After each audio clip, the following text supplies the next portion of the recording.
All right. Well, I am super excited to have my Meno bestie, Karen Martel, on the show again. Welcome. The Meno Besties are here once again. We need to maybe just start doing a podcast together one of these days, Zora, because we like to do them so often. I know. I've had you on so many times, and you're just so easy to speak with, and my community absolutely loves you. You break down hormones and menopause so easily. And I asked you to come on very last minute. So thank you for doing this. Of I'm course, so anything for so you. grateful. You pulled the stops for me because I know how busy you are, but the idea we had was let's ask our community what they Yeah. want to know about and what questions they have. So this is a Q&A. This is what we're going to do is we pulled out the questions. I asked the girls in my community and Instagram and my own private community and chat groups, wherever I'm at, and I pulled them together. I think we got about 10 questions more or less, and we're just going to kind of go through them, you and me Yeah. together and just help guide women who have the same question. I know these kind of questions pop up all the All the time. time. And I'm glad the first one is about progesterone because you had the best episode on progesterone. I've got to I'll share that one in the show notes because you take such a deep dive into progesterone, which we won't be able to do today because we have to go through other questions. But let's I'm going start to do another one soon because if really. out of all the questions that I get sent, I think the most are probably around progesterone, which I think is so interesting. How interesting. I Yeah. think maybe because there is this impression that progesterone is safer than estrogen. Yeah. And maybe some women go, let's start there first. Oh, I'll take that. Or I can get that online easily. I don't need a doctor's prescription. So it's possible that's the reason. That's my guess. Yeah. I think a lot of that. Plus, there's so much talk, and one of the questions is about this is cycling progesterone. And you and I have done an episode on that before on your show. And the oral kind of versus transdermal, there's lots of controversy. And, anyways, there's all this stuff kind of coming out that I'm hearing practitioners saying. Like, I just heard yesterday, Zora, a very well known expert saying, that we produce anywhere from 200 to 2,200 milligrams of progesterone as women in a day. In And premenopausal state, yes. yes. Okay, so what we've always been told is around 25. That's what John Lee, who wrote all the books about progesterone, that's what he came out and said. And now there's these particular practitioners, there's two of them that I know of that are saying like that's wrong, we produce a lot more, et cetera, et cetera. Mhm. So I have spent hours combing PubMed, combing all of the research, Perplexity, everywhere I can go, ChatGPT, you name it, Google, trying to find that information. I can't find it anywhere. I do not see that that's like anywhere that women produce that much progesterone unless they're pregnant. Yes. But maybe So that's what they meant. no, it's not. I've followed up on this. No, it's not. And so it makes me, I'm like, where are they getting this information? Is there any truth to this? And I'm not seeing it in the science. Like there's nowhere. So I don't know if they kind of came up with this number on their own because, I mean, not everything is, as we know, women's health is under researched immensely. Mhm. And so maybe this is something that they've kind of come to the conclusion of by pulling together a whole bunch of different information. But this isn't fact. It's not actually in the medical textbooks and what have you. Right. But So I don't maybe this is know. what they're seeing. Maybe they're testing through their clients, and that's what they're seeing. It's possible. I mean, again, it's not the But research, no, but that's not true because look at I have run thousands of tests on Mhm. fertile women, non-fertile women. It's never that high. What's the highest that you've seen it with your clients? It's not in milligrams, so it's hard to do. Like I'd have to pull up the conversion thing. Uh-huh. But it's usually, but in the peak of progesterone days in your luteal phase, you're looking at, I think it is 8 to 11 is kind of standard of how much you're going to have in your body. That's not in milligrams, though. That's in, Yeah. maybe it's in nanograms. I can't remember. I have to look it up. Yeah. I think it's Yeah, nanograms per ml. I I feel think. like it is too. Yeah. Yeah. But we should know this. I can't remember, but it Well, is. there's also different labs have different measurements, right? So Canadians are different than Americans. Like Mhm. what we do PMOL, picogram per millimoles in Canada for estrogen. US does picograms per milliliter, Mhm. or nanograms per nanomoles, or the testosterone. So everybody, Yeah. there's many different, and so it is, it's hard to distinguish sometimes, or you get mixed up anyways about who's who. Yeah. Well, okay, let's get dive into the progesterone question then. Let's Let's do it. start Yeah. with number one. And this was Heather in Maastrichtland. I think this was on Instagram. What are the pros and cons of oral progesterone, especially if it helps me sleep? And that's a And pro, here right? If we it helps go. you sleep, right? There's one pro. Okay, so there's lots of great things about oral progesterone. It produces mostly metabolites. And some people would say that's a con, other people would say that's a pro. And so in most cases, it's very individual. We have many, many women, and many more women, it seems like more and more women that are reacting to progesterone metabolites in a negative way. Mhm. It can go two different ways, right? So we can have a neurosteroid sensitivity to the effects of the progesterone on our GABA receptors, which causes women to get very depressed. They can get very weepy, they can get very sleepy. And so they take progesterone, oral progesterone, and they hate it. And then there's another opposite thing that can happen. Rather than affecting GABA receptors, it can actually affect glutamate receptors and turn that up, which makes them aggro, anxiety, like just the opposite of what progesterone is supposed to do. And so we're having seeing these paradoxical reactions to oral progesterone. Mhm. And naturally, we don't produce progesterone, run it through the first hepatic pass of the liver, and then through our digestive system. That's not how Mother Nature intended it. And so, if you're wanting to kind of go by Mother Nature, that could maybe be a con. We aren't supposed to take it in that way. So, I kind of see it as two different drugs when you're taking it orally. You're going to get mostly metabolites, which can have great sedative effects on the brain, help with anxiety, help with sleep. And that's why women love it so much if they react well to it, is that it helps them to sleep more so than transdermal. Transdermal progesterone, you are going to get metabolites out of it, not nearly as much as you do from taking it orally, but you do get some. And some women find that transdermal will help them to sleep. And they don't react, if they're reacting negatively to the oral, a lot of women find they can tolerate transdermal better because it's the metabolites that they're reacting to, not the actual progesterone.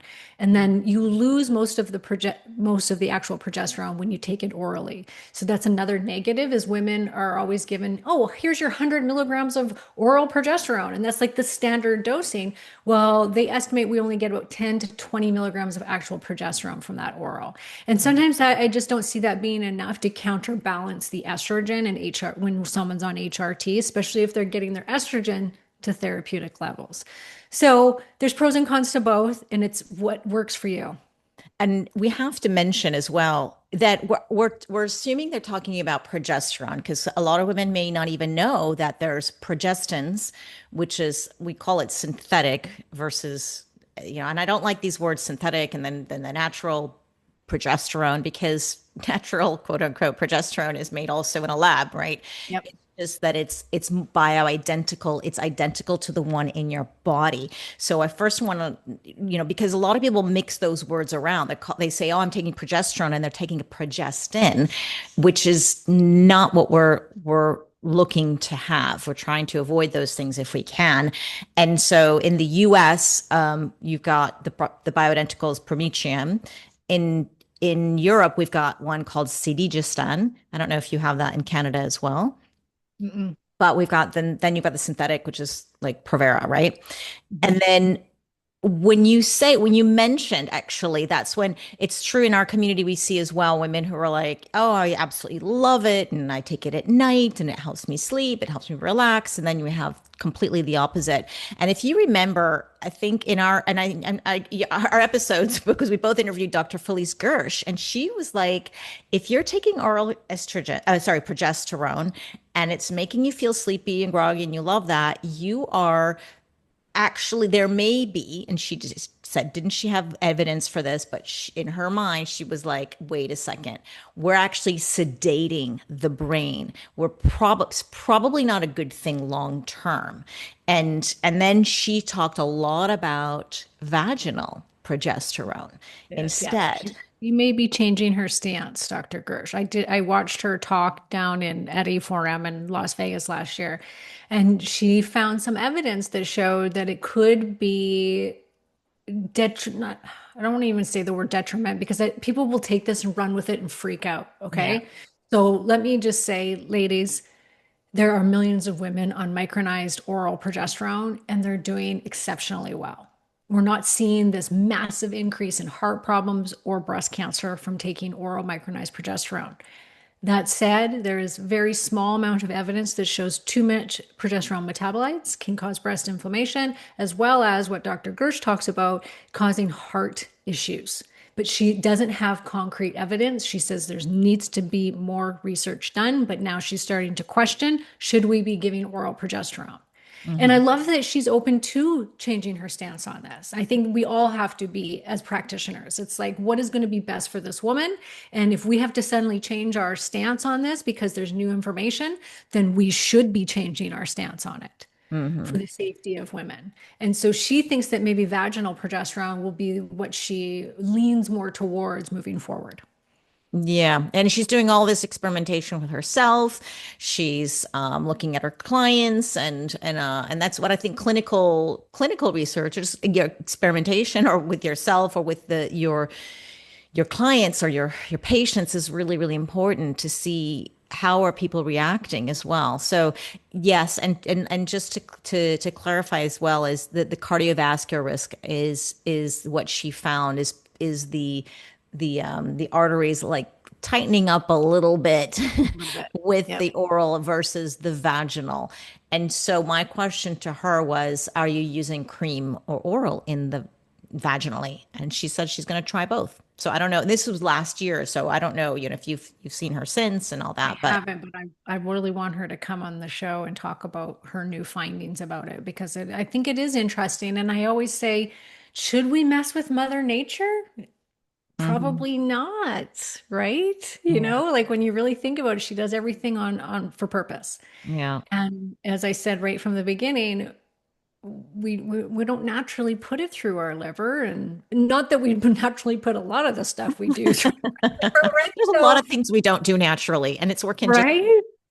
Yeah, and I will just quickly say there's a very large study that's ongoing with Medicare right now. It's called the 7 million study, and they studied 1 million people on HRT, and it's really interesting because the findings say that the arm of the study where women were on progestin, so the fake synthetic progesterone, as well as micronized oral progesterone, they saw an increase in breast cancer. hmm And they did, but they don't distinguish the two, like they don't pull those two apart. And it's really, you can't find the exact, like how much were they taking? Were they taking this every day? Were they, like it's just, that's the problem. Yeah.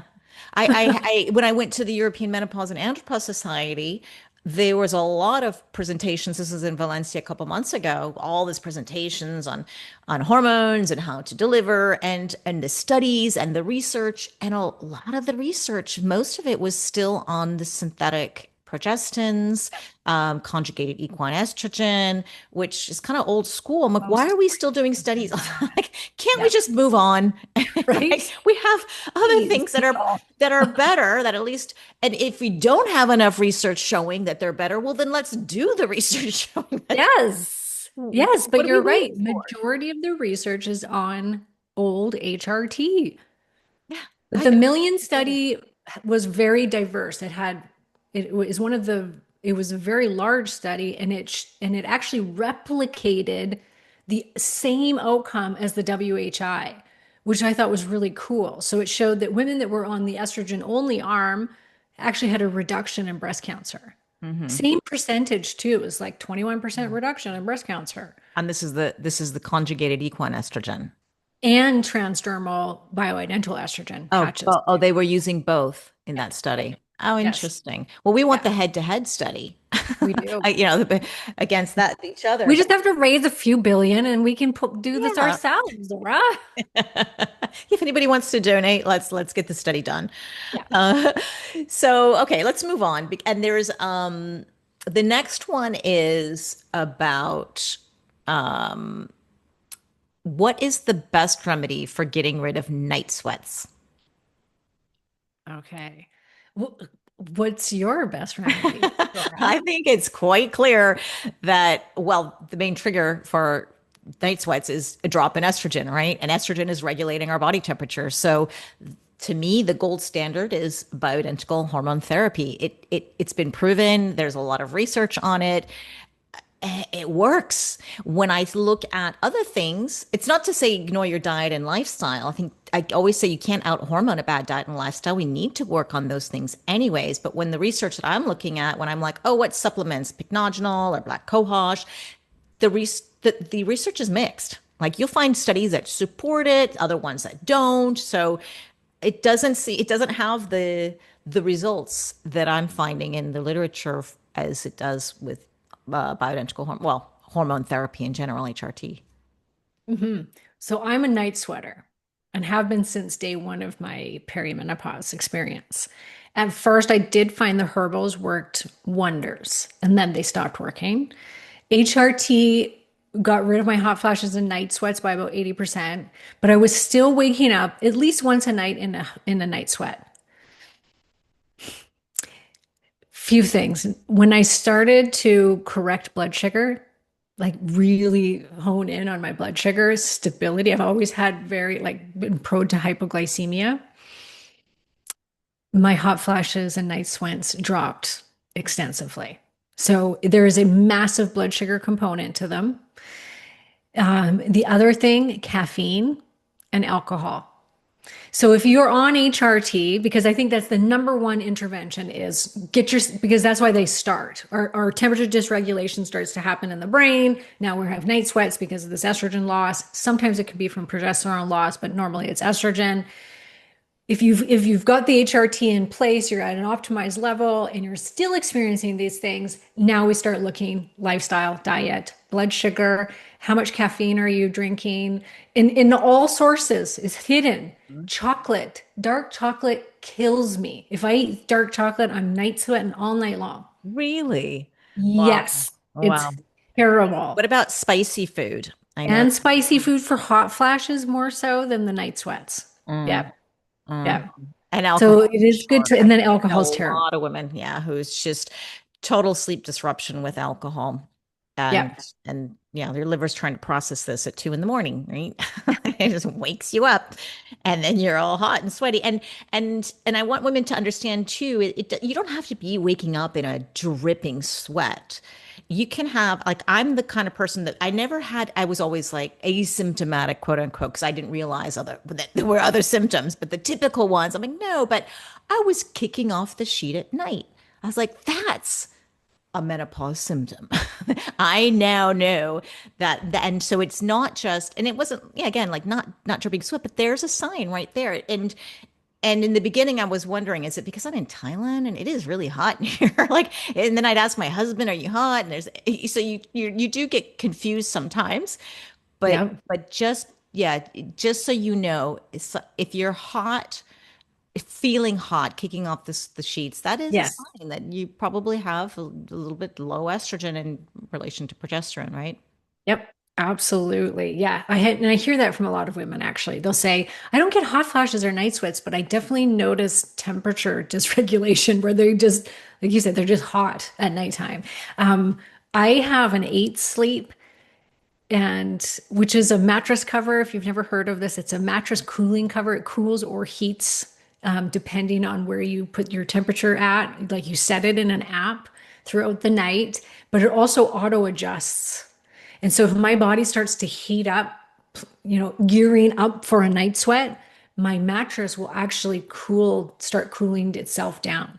Do you feel it when you like do you Sometimes, wake sometimes I up? wake up and it's like, okay, that's a little cold, or sometimes I'll wake up and it's too hot. But in most cases, it'll say to me that it auto adjusted, usually 30 or more times in the nighttime to keep my body at a comfortable temperature that helps induce deep sleep Yeah. and good I sleep. never got I one. love it.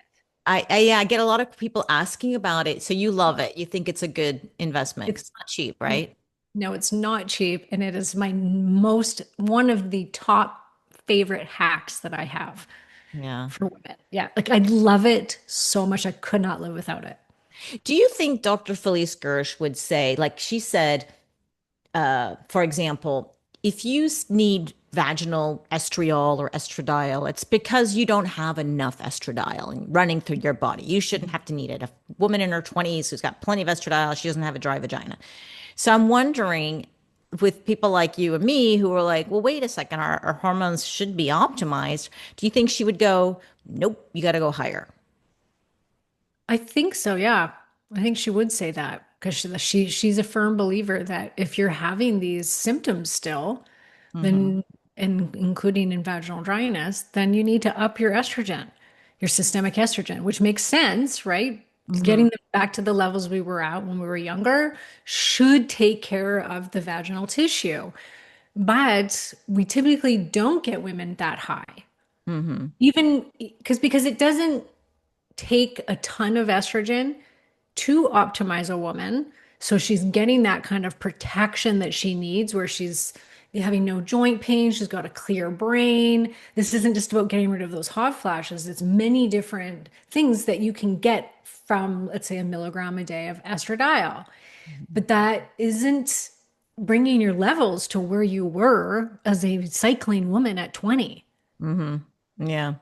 So she's saying like that's even higher than, Mhm. which is kind of funny because she tried physiologic restoration, which for your listeners, that's a method created originally by T.S. Wiley called the Wiley Protocol, where they try and mimic, it's still very popular, try and mimic the amount that we produce of estradiol and progesterone as cycling women in menopausal women on HRT. Hmm. And we're talking, you're getting your estradiol 4, sometimes 10 milligrams a day. Hmm. Yeah, so you're cycling, like you're gradually increasing it up for several days, and then you're gradually bringing it down. So that's where we'll call it rhythmic, I guess. Yeah. Making And the I bet most of those women probably don't get vaginal atrophy or dryness. no, no. I know. So I think that I do think that we need it. I think a lot of women need it. In the first part of my perimenopause, I was fine. I thought, oh, I have got no vaginal issues. And I recently, like about 3 or 4 months ago, I had a drop in estrogen. And how I noticed, one, my skin started looking crepey. Hmm. And our friend Amy Horniman said to me that she had had to drop her estrogen down because she had uterine cancer. And she said, so she stopped it and then she just dropped it down really low. And she was on the physiologic restoration prior to that. So she Hmm. had to suddenly go way down in her estrogen. And she said, Karen, my skin got crepey. I need Wow. my estrogen back. Yeah. And she thrives on that much. And then I'm like, oh my God, my skin is getting crepey. And I'm like, this is a sign my estrogen is dropping. And then I started experiencing vaginal dryness. And I had never experienced that before. And I was like, well, this is stupid. I don't want this. I was so like, really, do I have to get every symptom of menopause here, people? I guess so. But But you're so also still cycling, so you still have your own, right? And your own I don't know natural. if I am because I'm on enough estrogen to create a bleed. Yeah. That's the thing. We'll never know I when don't, our mental right? birth date. I plan to continue getting a cycle to the day I die. I know that that sounds strange to people, but that means my estrogen's high enough. Yeah, yeah. Yeah, and I was thinking about the other day because my husband and I were thinking, well, I was like, you know what? I think we can ditch the condoms now. And he's like, Oh, what? And I'm like, I'm 55. Like, he's like, but you still have your period. I see it. And I'm like, yeah, but I think it's a fake bleed. Come on. Like we could Yeah. at least ditch You'd it. be hard pressed to get pregnant at 55. Does that happen ever? I don't think so. It's he Googled it. He's like, you see, there is a woman who's documented that had actually they claim to have had a baby or got pregnant at 56 or something. I So cannot believe you're still using condoms. I know. Ditch that. I Oh my know. goodness. I That's know. terrible. I know. Well, convince well, you have a little chat with Frank and let's see Yeah. if we can get him to ditch it. But he's like, yeah, very worried. Too I'm like, not afraid. worried. So, anyways, yeah, we're taking the whole yeah, we got on a Okay. tangent on the Meno birth date, but let's go back. Okay. Let's go back. So yeah, so the hot flashes, yeah, assuming because I like that you brought in that it could be your blood sugar, right? It could be Yeah. alcohol or Big caffeine. It influence. could be something else. But you know what I do, just before we move into the next question, because I like to play around with my estrogen and progesterone as well. So if I start getting hot at night, if that comes back, I'm like, okay, I'm gonna up my estradiol, but I'll do it with, I have this right here. I got it. I've got your estrogen right here. I use Yeah. your Karen Martel Estro Vitality, but I also use the other one, the one that's for the face. Yep. And so I may go at night, I go, oof, last night I was a little bit kicking off the sheets, so I'll just put a little bit more on my face. And Yes. I'm trying to get more, or I'll use an extra click of my compounded one. So Yeah. I'll I tell women to put it on their bedside table because usually a yeah, night sweat, it's a while. Like sometimes it's like 20 minutes.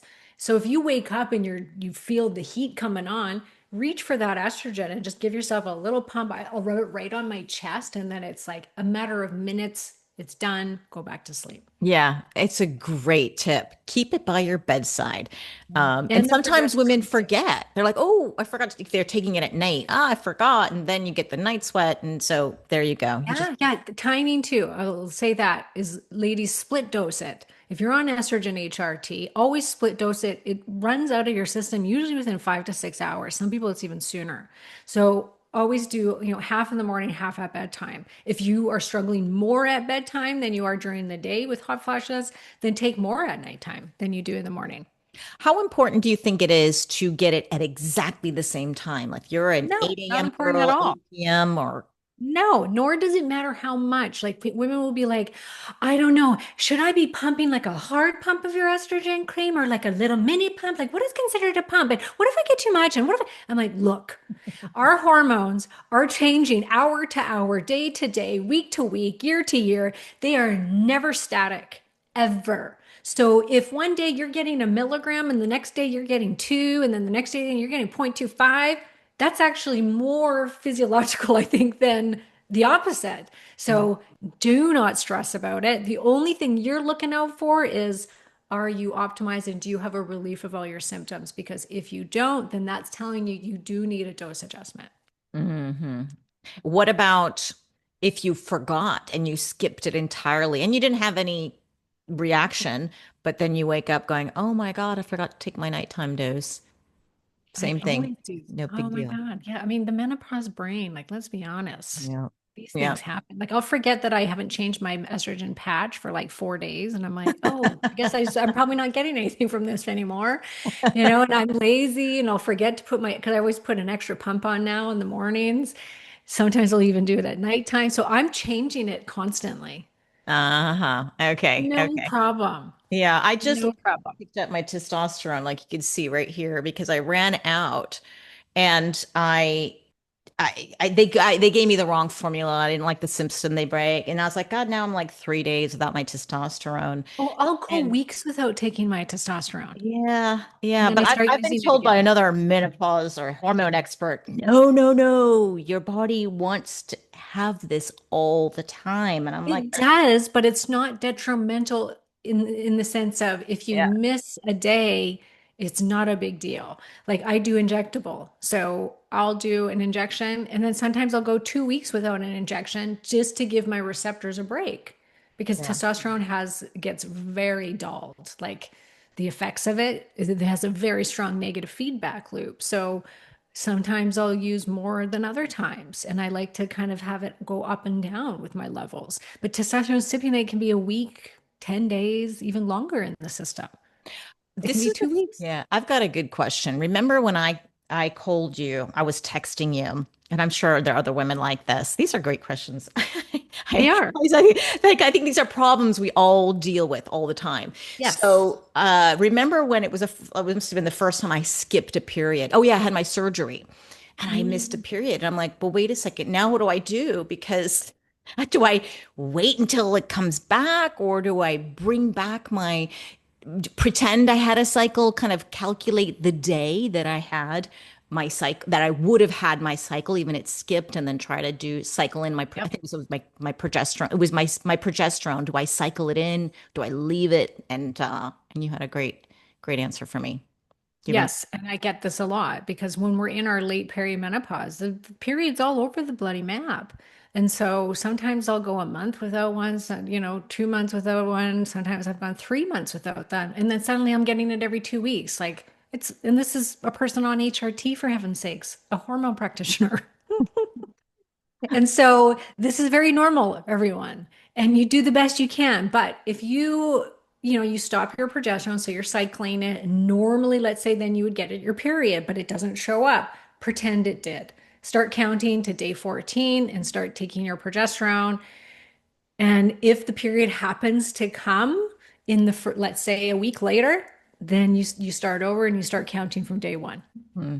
But I'm like a 25-day girl for the last, I don't know, couple of So you would years. start day 10, day 12. Yeah. Yeah. Yeah. So yeah, we adjust. We got to adjust. Okay. I hope that was helpful for you girls. The next question is does HRT patches cause Alzheimer's for women who start after 60? Absolutely not. And actually can still be beneficial for the brain even after the age of 60, estradiol. What they've seen in the research is the sooner you started, the more brain protection you're going to get for Mhm. sure. And Yeah. also the more you use. There is a dose thing that they've seen where they see that the higher the estradiol is, the more brain protection the woman's going to get, as well as the longer she's on it and the sooner she's on it when she's in menopause, the more benefit. If you remember, I think I don't know if you heard this episode, Dr. Lindsay Berkson, and she's been treating women through menopause for I think 4 decades now. And I always remember she said you want to look at your FSH level, and that's for brain protection. Don't quote me on this, but it definitely was under 20. She's a 5. So I think she kind of really wants it under 20. And how do you get it under 20? Well, you take more estradiol, but of course, balancing out all the hormones as you go along. But the FSH was a marker that she was looking at for brain protection. Yeah, there's a couple of things that can correlate with FSH.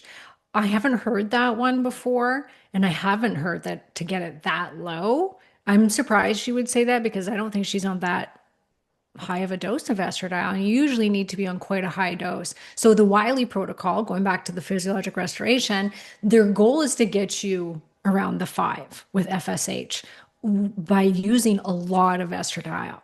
And so most cases when women are around that 1 milligram dose, you're looking between 20 and 35 usually of the FSH. So that's interesting, but that I don't think it's the FSH. It's just that's the marker of you're getting enough estrogen. Yeah. And it's estradiol, not estriol.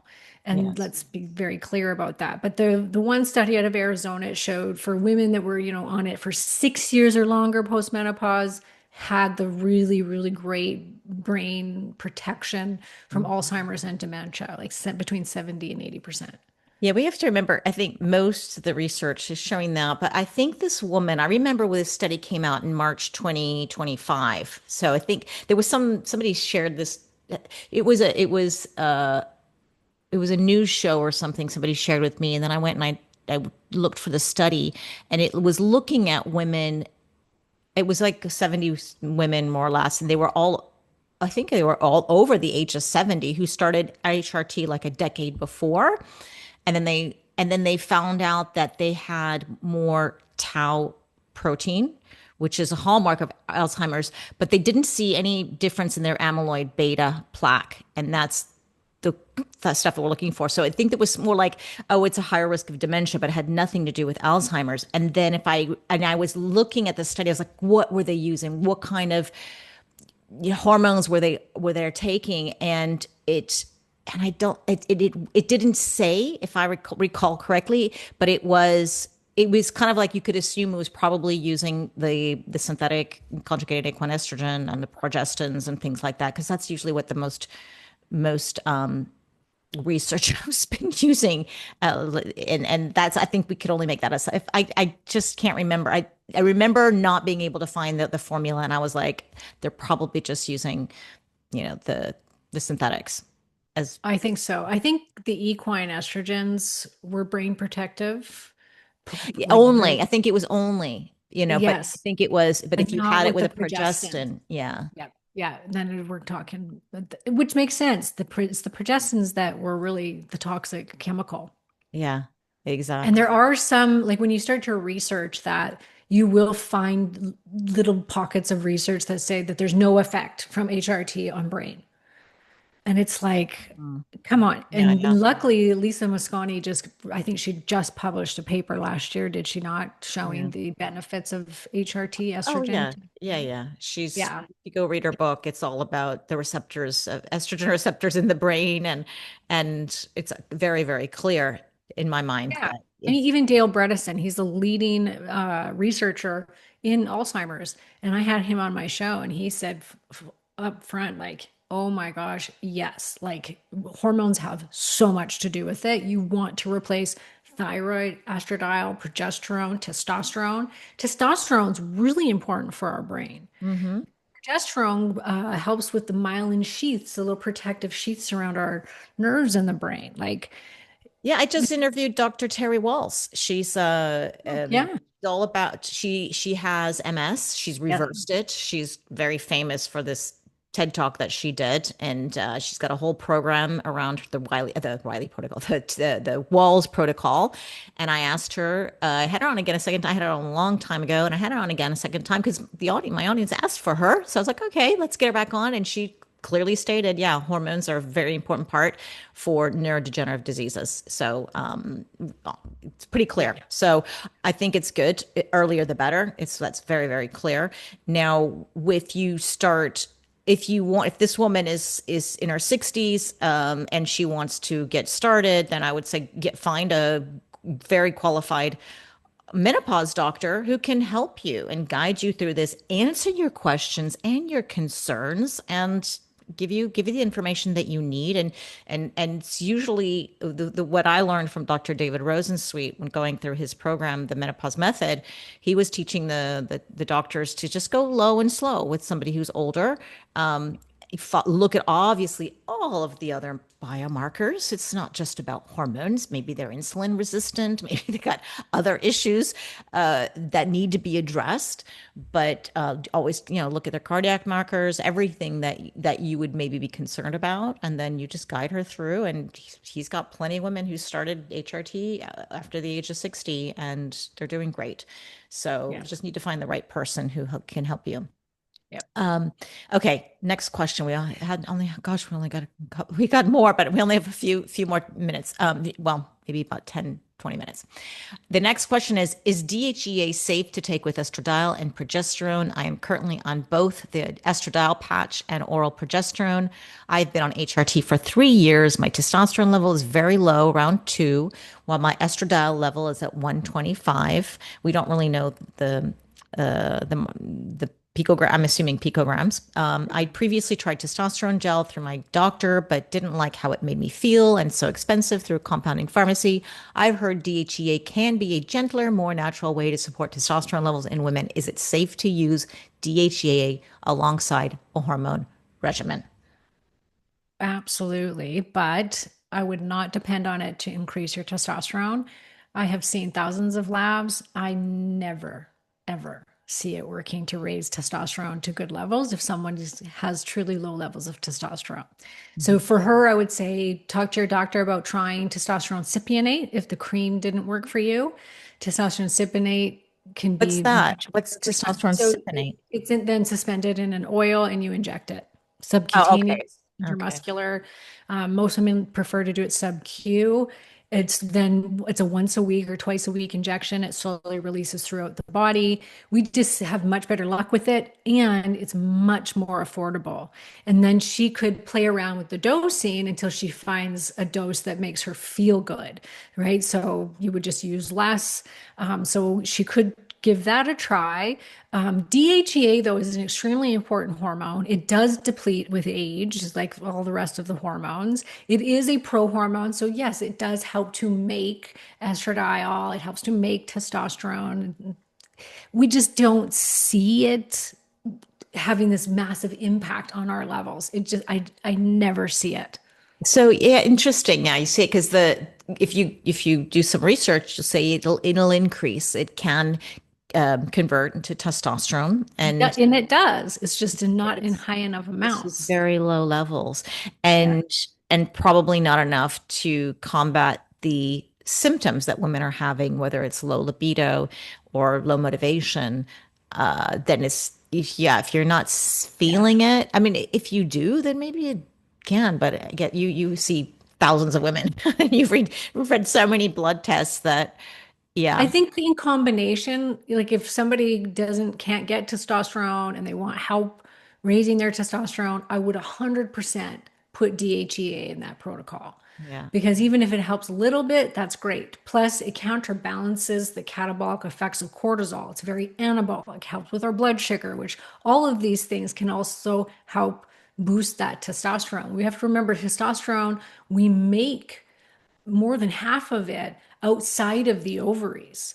And so menopause, you have the ability to bring up those testosterone levels naturally. So using a combination of DHEA, maca can be good, zinc, boron, Dreamy. tongata leaf, Fredosia orestes, all of these same things that men use to bring up testosterone, women can have success with that too. So it's best to do it as a combination. What about have you seen because strength training is supposed to increase Yeah. testosterone levels too, so building more muscle should help. But do you know if it's just not significant enough? It's just an add-on. Not. And then it's like the chicken or the egg thing. It's like some women, if their testosterone is really low, they'll say, I'm working out and I'm lifting heavy and I'm not putting muscle on, Yeah. Well, right? Because they don't yeah, have any testosterone. yeah, you're right.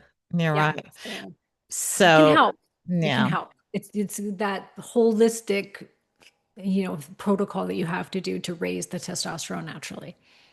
Yeah. What do you feel about? I get a lot of women telling me they like the DHEA in Dr. Anna Kabaka's Jolva for vaginal stuff. It's not quite for libido or all that, but if you're dry vagina and they seem to like that. Have you I is have DH heard this from so many women that have used DHEA vaginally, how absolutely incredible it is for vaginal dryness. I myself have found that the same thing.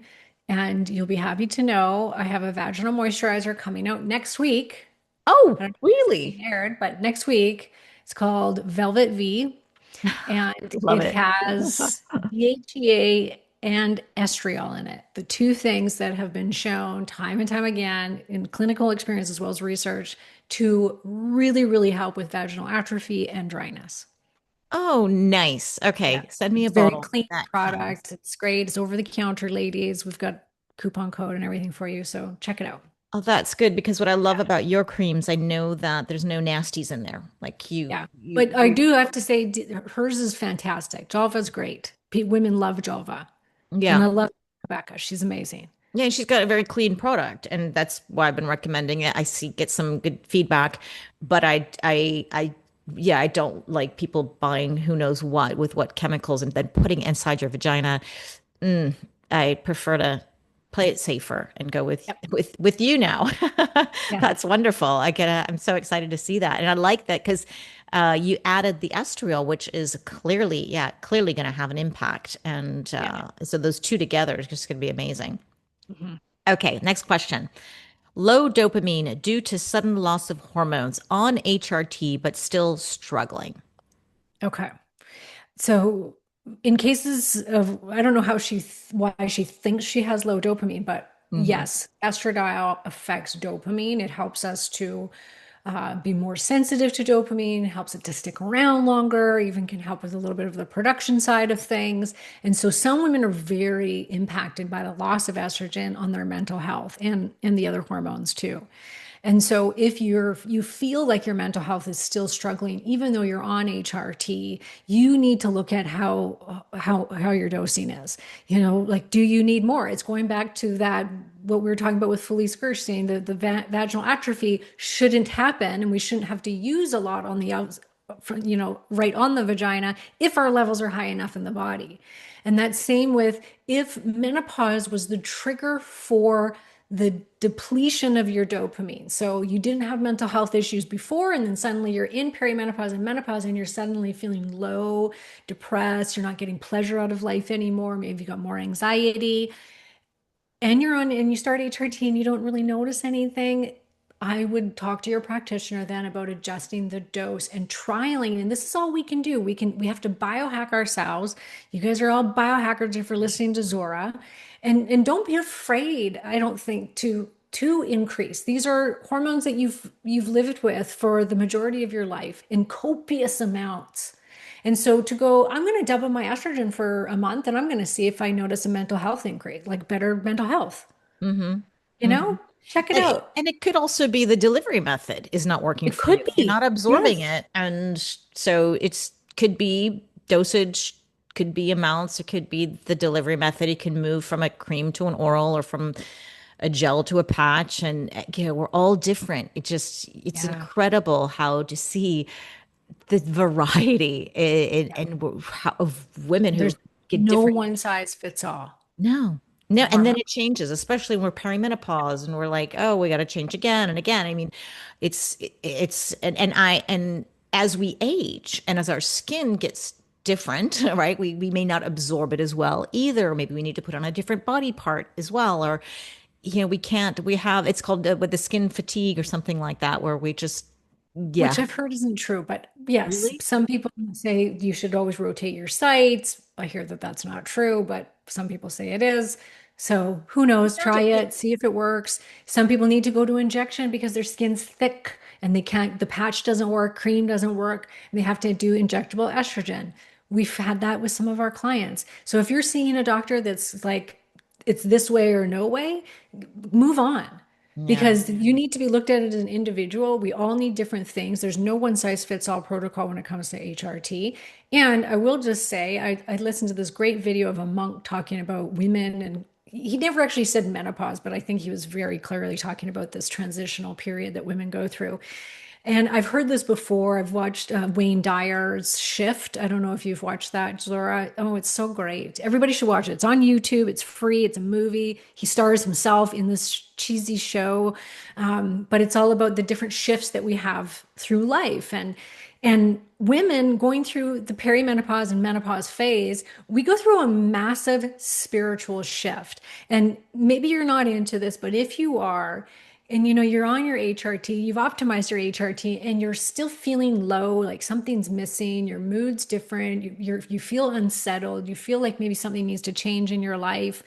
Listen to that because spiritually, this is a massive shift. It's not just about losing these hormones, but we are going into the second half of our life in a totally different way. Like what used to be important to us no longer, it's still important, but it's no longer relevant. We've had the children, we've probably married, we've found the spouse that we want to be with at this point in our life, or the job. And so now it's kind of, well, what do I want? Where am I going with this now in life when I don't have to take care of so many people? And women can feel very lost and they can feel very depressed because they just don't know their purpose anymore. And they don't know how to identify with who they are anymore because they're no longer a mother 24/7, or maybe they've got divorced at this point, or they're in the same job, but that's not what they're interested in anymore. So I think it's important to also look at the mental space that we're in and relate it to our spirituality and where are we and what do we want now. I'm so glad you mentioned that because we always think, oh, it's hormones, hormones, and hormones do play a big part. But think about yeah, different shifts in life. Absolutely. And we can choose. We have a lot of choice. Sometimes we have obligations or things that are holding us back, but you can make these shifts and a little bit of reflection. And I think we living such busy lives in our modern society that we often don't take the time. So if you can carve out maybe a weekend just yourself, just be alone, and you can like take a holiday just on your own, go, even you don't just go to the next city, rent an Yeah. Airbnb and just leave your phones and journal. I think sometimes this is the best reflection, and you get a moment to say, what do I want and what do I do moving forward? Because if you don't, and you're in your same environment with the same triggers and the same rhythm, you just fall into this routine. And I think coming out of the routine just by a little holiday on your own is a chance to reflect. So that's So your too. Yeah. pulse. Yeah. Well Okay, said. one more question. Okay, what this is a big one. Uh, what can you expect from starting estrogen? Oh, A whole lot. so many things. Or nothing. Oh, I've had some women be like, I yeah, don't know. I true, don't feel anything. true. I have But had things that happen. too. Yeah. So Yeah, it depends how there's bad you got it. yeah. I mean, I think when you do it correctly and you find the right dose, it's magic. That's the magic that you hear women talking about. You have better sleep, you have better mood, your brain fog's gone, you got more energy, weight is finally Libido. coming out, libido, like all the great things, all the Yeah, hot yeah. flashes and things are gone. But when it's not, those things can get exacerbated or worse, or you get the breast tenderness, or you get some bloating or weight gain, or it's overstimulation of the body and even depression. So that's when you don't get it right. So it can happen. It's not like I had a lot of women who are like, "What happened? I thought it was going to be all magical when I started." And Yeah. And then they gain weight, they have sore breasts, there's a breakthrough bleeding, and they're like, why? Why me? And it's like, don't think that this is like the end all where there's so much you can do. Like we've just talked about delivery form, dosage. Sometimes people have to go much slower. And if you have a bad reaction to estrogen when you first start it, it's typically then a sign that we need to go more upstream and say, okay, is this woman, is she drinking a lot? That has a massive impact on how your body tolerates estrogen. Are you heavily stressed out? Have you been without hormones for a really long time? Because then you're going to have an exaggerated response. Are your detoxification pathways not doing very well? You're not metabolizing estrogen very well. You have to start then looking outside of just the HRT to go, what else could be affecting you and how you're processing your estrogen? yeah, I've interviewed so many doctors too who, oh, not so many, but some who say, well, I won't give HRT if she's not going to be compliant and try to go through the detox pathways and at least try to get her life healthy, the diet and lifestyle, because they want them to be to detox from what it is that they're giving them rather than just, okay, here's your prescription, goodbye. And I think that's some of the problems with these online quick services, and they'll just give you your dosage without talking to you about changes in diet and lifestyle that need to be done. And so I think that's just a really, really important piece. And I know that you do, and you walk through all your clients and your group and your community, and you're doing such an amazing job because you help with the hormones, but you do make it clear that there's so many other things that can and should be done, right? Yeah, yeah. Okay. So let's go with the last question we have. This is an easy one. Is zero point 0.6 milligrams of Bi-est cream a small dosage? 0.6 milligrams of Wait. bias. 0.06 milligrams of Bi-est cream. Yes, that's nothing. Extremely low. Extremely low. Normal, which shouldn't say normal. A very common dose is 5 milligrams, and that will be 4 milligrams of estriol to 1 milligram estradiol. Yeah, okay, yeah. If it's Bi-est, what people, if you don't know, it's estriol and estradiol, but there's 80% of it is estriol, which is the quote unquote Sometimes. weaker. What? Only sometimes, like there's some doctors that will do Yeah. 50-50, but the Yeah. most common percentage is 80-20. I think when Yeah. they start often at 80-20, and then there's 20% of the estradiol, which is much more potent, but yeah, or you can do 50-50, you can do whatever you want. Yeah. But you would think, yeah, so on top of that, so not only it's a very low dosage, but you're getting a more, well, if you're doing the 80-20, then you're getting more of the weaker estrogen as well. So, and when you think about, I think I calculated 0.06 milligrams of Bi-est was 0.048 milligrams of estriol and 0.0112 milligrams of estradiol. Does that sound right? It does sound right. If Yeah. it, Yeah. Yeah. yeah, Yeah. Because it's 80, extremely if low that's 80 dosage. 20, if it's the 80 Yeah. 20, right? Yeah. And Yeah. that's extremely low. So if you want to say a low dosage of an estradiol cream, like a low dosage, I think would be around 0.25, maybe to zero point Yes. 0.5 milligrams. So Yeah. that's much more than what you're getting 0.012 of milligrams of That estradiol. wouldn't even make a dent. It won't make it You up. wouldn't see any difference, I don't think, in your numbers on your labs with that little amount. Yeah, yeah, it's very small. So, anyways, we're gonna have to wrap up. I'm gonna have to let you go, but I'm so happy you came and joined me for this Q&A. It's so much more fun to do it together than Isn't it? by Yes. yourself. You We're gonna should do do this this more often. again. Yes, we absolutely should. If you girls liked this episode, please reach out to Karen and me and let me know you want more of it. And we'll Yes. get your questions answered. We'll make the list and just bang it out and go off on Yep. tangents and other questions and help you out. That's So, what we do best. The oh, Meno so Besties.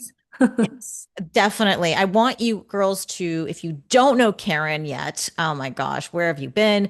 But go find her on KarenMartel.com. She's got a great hormone quiz if you're not really sure where you are in your journey. And I'll have a link to that in the show notes. And you've got a fabulous program that I'm a part of as well. And I learned so much from you and your guests. And you do so much in your community, I have to say, like really guiding women through their labs and just it's awesome. It's awesome. And it's not only you, but you've got your whole team around you. And is there a discount with that? This Yes. Yeah. Yep. Same as it was before. What do you Okay. have? 50% off. Yep. You're still offering. Yes. Awesome. Awesome. Yes. Thank you, Karen. That's Yep. awesome. Yep. And if you want to try her creams, go to KarenMartel.com and you can just go to a little shop and you get 10% off with the code ZORA, ZORA. Thank you very much, Karen. And I'm going to have links to your Facebook, Instagram, your YouTube, all the wonderful places, and of course, your fabulous podcast, The Hormone Solution. So thank you so much for being with us. Thank you, everyone who's listened to the end. And Karen, I hope you have an awesome day. Thanks, everyone.